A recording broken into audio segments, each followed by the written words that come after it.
अस्सलाम वालेकुम, मैं एहसन आदिल शेख।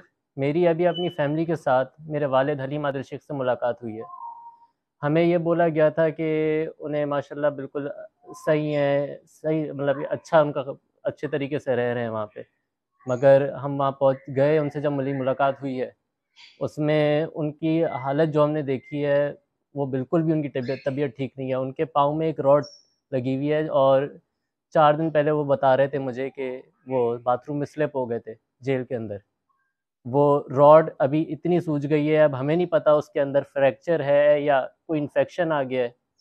अच्छी खासी स्वेलिंग है उस पे। और ये कह रहे हैं कि मैं पापा पुलिस वालों को बता के कह रहे हैं मैं थक गया हूँ कि उनका मेडिकल एग्जाम चेकअप ही कर लें, कहीं डॉक्टर को दिखा दें। बेशक अगर नहीं ले जा सकते तो डॉक्टर को उनके पास बुला लें। मगर किसी ने उनकी बात नहीं सुनी वहाँ पे। कह रहे हैं कोई सुनने वाला नहीं है, उन्हें उसी हाल में उसी तरीके से रखा गया है। और अपोजिशन लीडर का एक ओहदा होता है, उनको बी क्लास मिली है और कोर्ट ने बोला हुआ है कि इस बंदे को आपने बी क्लास में रखना है। मगर उनको बी क्लास भी नहीं दी। कोई 3 साल से कोई जिहादियों का कैंप है सेंट्रल जेल के अंदर। 3 साल बाद सिर्फ हलीम आदिल शेख के लिए वो कैंप खोला गया।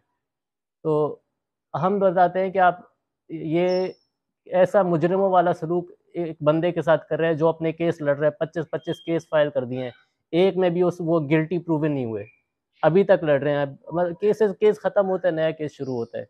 उस बंदे को जो अपने केस लड़ रहा है, बार बार कोर्टों में जाता है, तारीखों पे जाता है, उसको जेल में रख के उसके साथ कैदियों का सलूक किया जा रहा है।